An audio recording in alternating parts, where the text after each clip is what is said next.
मानुष जन्म दुर्लभ है ये मिले न बारंबार। जैसे तरवर से पत्ता टूट गिरे वो बहोर न लगता डार। मानुष जन्म पाके जो नहीं रटे हरि नाम। जैसे कुआ जल बिना फिर बनवाया क्या काम। कबीर राम रटत कोड़ी भलो चू चू पड़े जो चाम। वो सुंदर शरीर किस काम का भाई जा मुख नाही नाम। कबीर जिव्या तो वाहे भली जो रटे हरि नाम। नहीं तो काट के फेंक दियो मुख में बलो ना चाम। परमात्मा की जानकारी, मनुष्य जीवन का उद्देश्य सत्संग से ज्ञान होता है और अभी तक हमें सत्संग मिला नहीं। जिन महापुरुषों को हम विद्वान मानते थे उनको अध्यात्म मार्ग का कुछ भी ज्ञान नहीं था। वो केवल संस्कृत भाषा जानते थे। उसके विषय में सूक्ष्म वेद में कहा कि भेड़ पूछ को पंडित पकड़े। भेड़ पूछ को पंडित पकड़े ये भादो नदी विहंगा। गरीबदास व भवजल डूबे जिन नहीं साध सत्संगा। परमेश्वर कबीर साहब कहते हैं, कबीर इस संसार को समझाऊं कै बार और पूछ पकड़ के भेड़ की ये उतरा चाव पार। जैसे भादों के अंदर बहुत वर्षा हुआ करती है, दरिया अपने फुल स्विम पर बहकर चलती है, किनारों को छूता हुआ भयंकर जल चलता है, तेज बहाव होता है।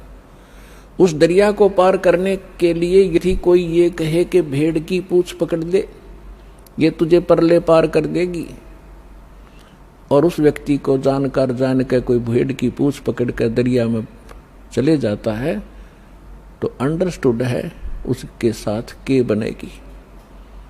तो यहां परमात्मा कहते हैं, कबीर इस संसार ने समझाऊं कै बार और पूछ पकड़ के भेड़ की ये उतरा चाव पार।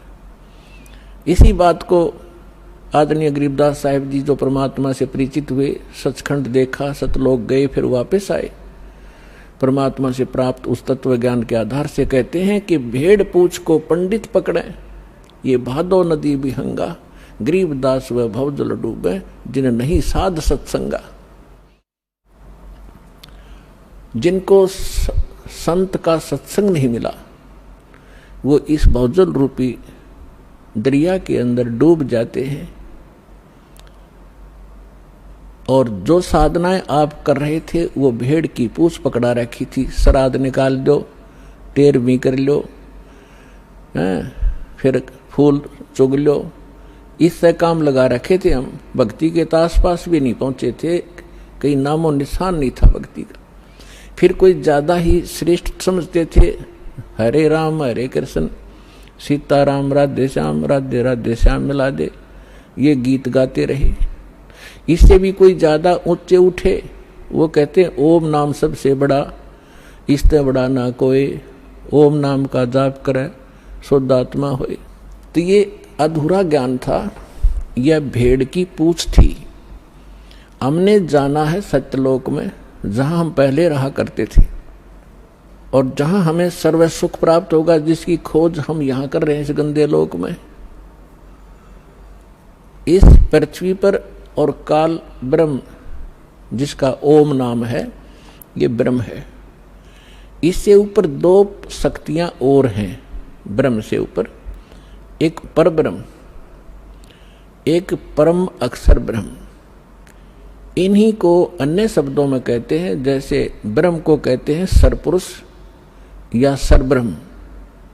श्रीमद् भगवद गीता अध्याय नंबर 15 के श्लोक 16 और 17 में इन तीन पुरुषों की, तीन प्रभुओं की जानकारी है।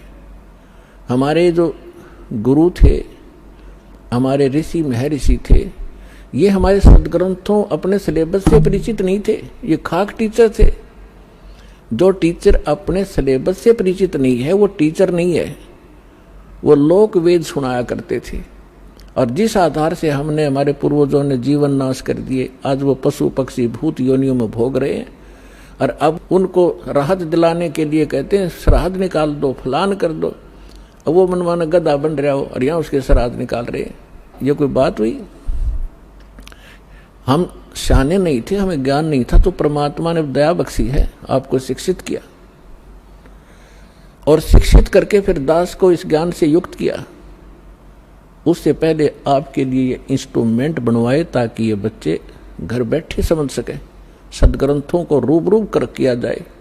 अभी तक हम शिक्षित ना होने से एक सिरफरा 4 वाणी 4 श्लोक गीता या वेद के घोट लेता, हम उसके मुंह की तरफ देखते रहते, बड़ा विद्वान है, वाह भाई वाह, बड़े संस्कार जानता है। भाषा का जानना अलग चीज है, अध्यात्म का जानना ये विशेष ज्ञान है। तो जो प्रसंग चल रहा था कि जब तक हम अपने सदग्रंथों से परिचित नहीं होंगे तब तक हमें विश्वास नहीं होगा कि सचमुच हम जो सुना करते थे वो सत्य था या असत्य था। क्योंकि आज हम शिक्षित हैं, सदग्रंथ हमारे पास हैं, जिनके ऊपर आज तक हम लाखों वर्षों से आधारित रहे हैं। आज वही हमें क्या संदेश दे रहे हैं तो 1 मिनट में समझ जाओगे, क्योंकि परमात्मा ने आपको शिक्षित बनाया है। तो यहां समस्या हमारे सामने यही अड़ी रही कि हम स्वयं परमात्मा के ज्ञान से परिचित न होने से ऐसे ही भटकते रहे, किसी ने जो मार्ग दिया उसी को हम जाप करने लगे।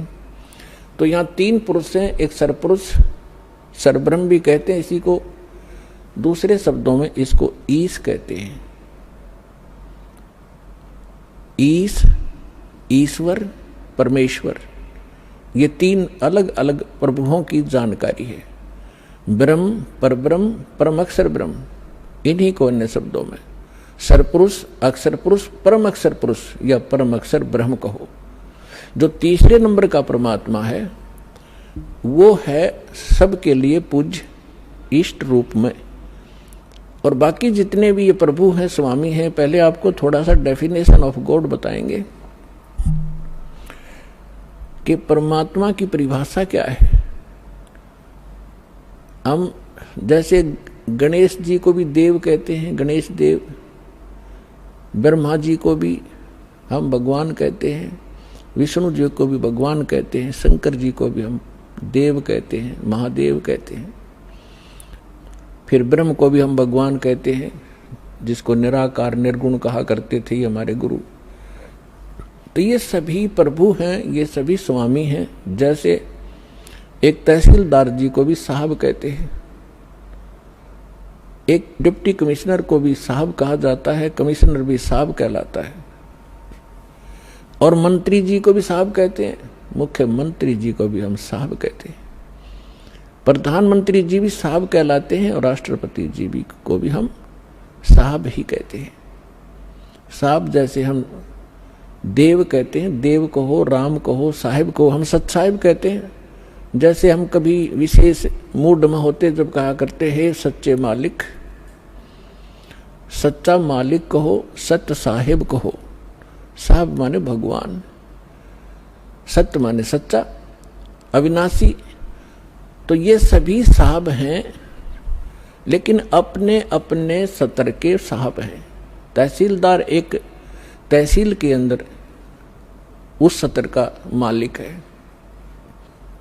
और इसी प्रकार अन्य जानो, मंत्री अपने एक स्टेट के अंदर एक विभाग का स्वामी है, मालिक है, साहब है।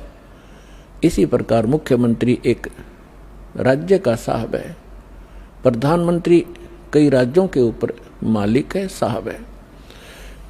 ऐसे राष्ट्रपति जी को जानो। तो इसी प्रकार ये जितने भी देव हैं अपने सत्र पर ये आदरणीय हैं।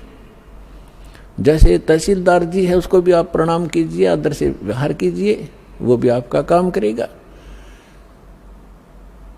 और इसी प्रकार मंत्री जी हैं, मंत्री जी का भी सत्कार कीजिए। यदि आपका प्रधानमंत्री जी के साथ संपर्क है तो ये कहने की आवश्यकता नहीं, ना बताने की, कि नीचे के साहब फिर कितनी आसानी से काम किया करते हैं, करना तो उन्होंने ही है। तो आज आपका मेल उस समर्थ शक्ति से हो चुका है, और जो उस समर्थ शक्ति की शरण में आ जाते हैं, फिर नीचे के जितने भी राम हैं, जितने भी ये देव हैं, आपके काम को बहुत आसानी से करते रहे। करना इन्होंने ही है, क्योंकि यहाँ की एक व्यवस्था बना रखी है। जैसे आपको सबसे पहले या मंत्र जो दिए जाते हैं वो उन्हीं साहबों के दिए जाते हैं। इस स्टेट के साहब हैं ये। इसके साथ साथ आपको उस परम पिता परमात्मा की भी भक्ति दी जाती है, जिसके साथ होने से ये साहब आपको बहुत आसानी से लाभ देते हैं। इनके ये मूल मंत्र हैं, ये इनकी पूजा नहीं है। यहाँ भ्रमित कर देते हैं ये सिर्फ कुछ जो 100, 200, 1000, 2000 को पीछे लगा रहे हैं नकली संत, और विशेषकर ये कबीरपंथी या राधा स्वामी धन धन सतगुरु वाले, ये क्या भ्रमित करते हैं कि देखो ये तो देवताओं की पूजा कराता है, ये तो प्रथम मंत्र ही देवताओं के देता है, और बात करता सतलोक और सचखंड की।